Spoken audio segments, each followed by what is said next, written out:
Jenny's biggest nightmare has always been moving in with Sumit's parents, and surprise, her nightmare is now her reality. Sumit convinced her it was only temporary while they saved money. Spoiler alert, temporary apparently means forever, because this man suddenly decided that living with mom and dad isn't so bad after all.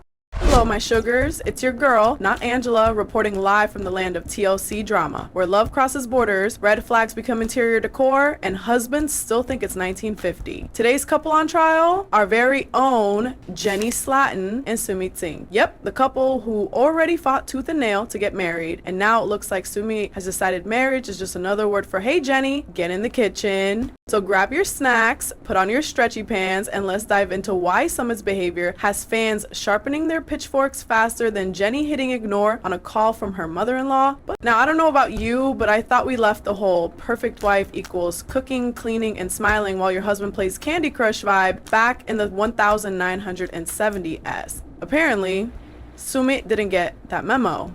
This man, who still hasn't figured out how to consistently keep a paycheck, has the audacity to demand that Jenny wake up early, hit the kitchen, and play the role of perfect daughter-in-law. Let's just pause. Sumit wants a perfect wife when he can't even secure a perfect job. Make it make sense. Sir, your LinkedIn profile should not say full-time nagger, part-time cafe dreamer. And the kicker, Jenny is older than his own mom. Let that sink in. This woman should be chilling on a beach with a pina colada, not scrubbing pots under the supervision of Singh, the queen of micromanagement. Jenny's biggest nightmare has always been moving in with Sumit's parents, and surprise, her nightmare is now her reality. Sumit convinced her it was only temporary while they saved money. Spoiler alert, temporary apparently means forever, because this man suddenly decided that living with mom and dad isn't so bad after all. Jenny, bless her, was sitting there like, excuse me, what? She thought she signed up for marriage, not season 2 of Everybody Loves Sumit. Meanwhile, Sumit was all smiles, telling her how his family loves having them there. Oh sure, they love it because Jenny just became their live-in maid. Let's call this what it is, bait and switch. Jenny thought she was getting a new husband, but what she got was a new boss. And she didn't even get dental insurance with the deal.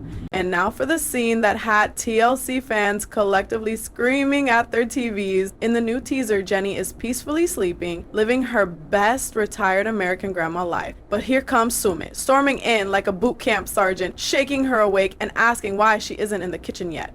Sir, it's morning. She's in bed. She's tired. This isn't the army. And she's not your private first class in Operation Chapati. Sumit had the nerve to say, this is your first day. Do you want to have trouble? Excuse me? First of all, don't threaten the woman who literally fought for you against her entire country, your family, and probably her AARP membership coordinator. Second, if Jenny wants to sleep in, she's earned that right. Fans were quick to call him out, pointing out that Jenny has worked her whole life, retired early, and didn't fly halfway across the world to become Cinderella without the glass slippers. Oh, the fans went off. One person wrote, Jenny is right, but Sumiti's lazy. He should be working. She did her time. Preach, random internet stranger, preach. Another said, Jenny deserves to live on her own terms, not under the thumb of a man who can't even decide whether he's independent or still tethered to mommy's apron strings. And they're not wrong. Jenny has been bending over backwards since day one. Remember the visa drama, the lies about Sumit's secret wife, the endless cultural clashes. If anyone deserves to sit down with her feet up, it's Jenny. Meanwhile, Sumit's biggest accomplishment lately seems to be nagging. If Jenny wanted to hear this kind of nonsense, she could have stayed in California and joined a Facebook group called Boomers Against Sleeping In. And let's not forget the real villain of the story, Sumit's mom, Sana. If reality TV had a hall of fame for mothers-in-law, Sana would be enshrined next to Angela Deem's cigarettes and Debbie Johnson's cats. Sana has made it crystal clear that Jenny needs to pull her weight in the house. The woman already told her point blank that cooking and chores are mandatory. Jenny, being self-aware, admitted she can't cook, so she offered to do the cleaning and other things. Fair enough, right? Wrong. Apparently in this household, offering compromise is about as useful as bringing Taco Bell to a 5-course Indian dinner.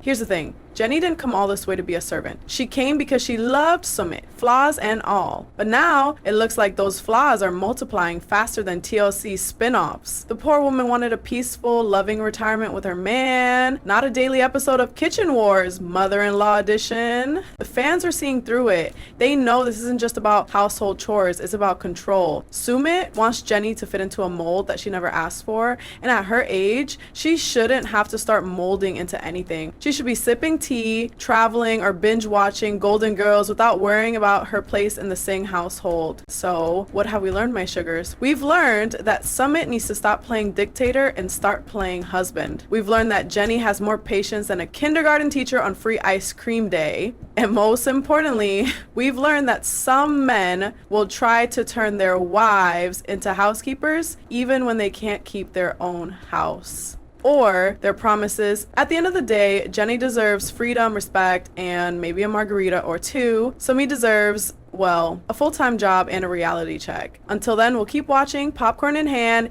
waiting to see if Jenny finally snaps and tells him where he can shove his perfect daughter-in-law expectations. That's all for now, folks. Don't forget to like, share, and subscribe because Not Angela will be back with more tea, more shade, and hopefully gossip from this era, not the 1950s. Until next time, sugars.